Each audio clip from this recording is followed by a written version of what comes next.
Hindi mo alam anong mga pinagdadaanan ng mga pasyente na yan. Oo. Sabihin pa sa iyo minsan ng mga nurse, ma'am, kung di ka kayo mag-antay, mag-private kayo. Oh, paano palang ginawa tong hospital ng public kung gusto niyo pala private na lang kami? Di sana wala ng public. Ginanyan ko pa kaya yung doktor doon nung ano. Sa totoo lang, Dok, compare natin sa Bulacan tong ano nyo ha. Sabi ko, di sa Kilingkingan wala kayo. Sabi ko ngayon, bakit nasaan ba ang budget pala nitong hospital nyo? Na hindi nga kayo makapag-purchase ng ano. Isipin mo yung foam, mga butas yung mga foam ba? Higaan, tapos yung mga, ano ba tawag doon, stretchers? Hindi naman, yung higaan talaga mismo, puro kalawang.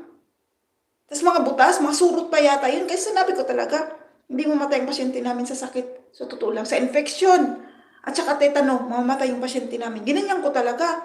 Tapos, kasi ilang araw ko nang pabalik-balik doon, may nakita akong planggana na may dugo. Nandun pa din. Ay, gigil ako, pinuntahan ko yung nurse. Sabi ko, wala ba kayong cleaner dito? Sabi ko ganyan. Yung dugo doon, oh, sa hallway, na papunta sa ward ng tatay ko. Ilang araw na yan, as in, walang naglilinis sa inyo dito. Ay, ganyan ko talaga. Tapos, nakarating sa ano, kasi kinausap ko yung doktor eh, nakarating sa head nurse. Yung complaint ko, ay, sabi ko sa iyo, sabi ng ano, parating daw yung head nurse para mag-check dahil may complaint. Sabi ko sa inyo, yung mga nurse, parang mga hilong-talilong eh, ikot ang ikot eh. Trabaho talaga sila. Tapos, nag-report sa amin yung kapilang mga ward doon na kakilala ng mga magulang ko, sabi niya. Naku, kayo pala yung pinagchichismisan ng mga nurse na ang tataray daw, na ganyan, bakit daw hindi mag-private, ganyan. Ay, binembang ko yung mga nurse. Sabi kong ganyan. Kung may pera kami, hindi na kami mag-private, ay mag-public. Ngayon, kung hindi kayo masaya sa trabaho nyo, sabi kong ganyan, huwag nyo naman ipakita sa tao na parang cellphone ang gagawin nyo dyan. Ganyan ko talaga dahil pinapasweldo kayo ng ayos. Kikil ko talaga eh. Ay, umano talaga yung pagkamataray ko. Kasi, isipin mo may pasyente ka, tapos sila, tawa-tawanan lang doon sa ano, cellphone lang sila. May tanong ka, hindi ka ina-address, ay gigil ko ah. Tapos sabi ko, ang dumi, tapos kayo nagkukwentuhan lang dyan, bakit di kayo makapag-ano na, asan cleaner nyo? Sabi kong ganyan. Di ba for sure, may cleaner kayong pinapasuldo ang government. Sabi kong ganyan, pinapasuldo kayo, tapos ganyan lang ang gagawin nyo. Gigil ko talaga. Gigil ko talaga, idol. Sa totoo lang. Ay, nako, sabi kong ganyan. Kaya pinagchismisan nila kami. Tapos yun nga, kaya hilong-talilong, linis sila ng linis. Yung pala, darating yung head nurse. Oh. Tapos sabi ng mga ano, ay salamat na nag-complain ka.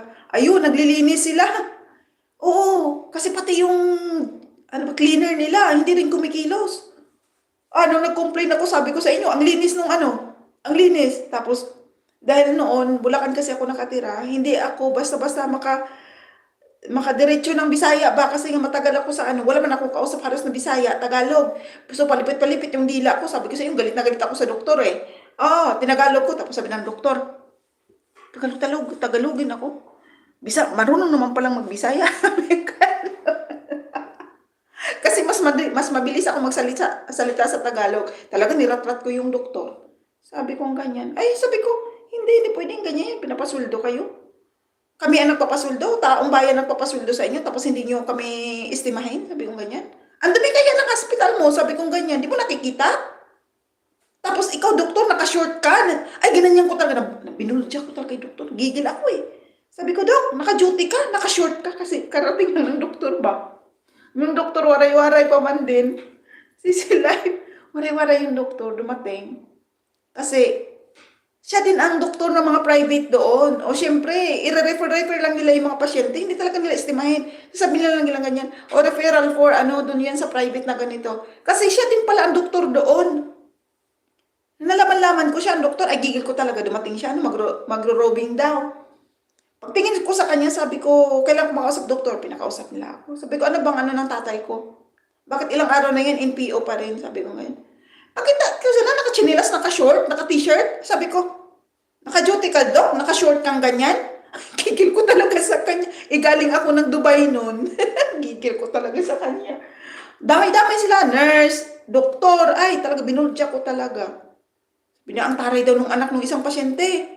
Ay, sabi ko sa kanya, linisin mo tong hospital mo, tingnan nyo nga. Di mo ba nakita yung hallway mo? Puro putik.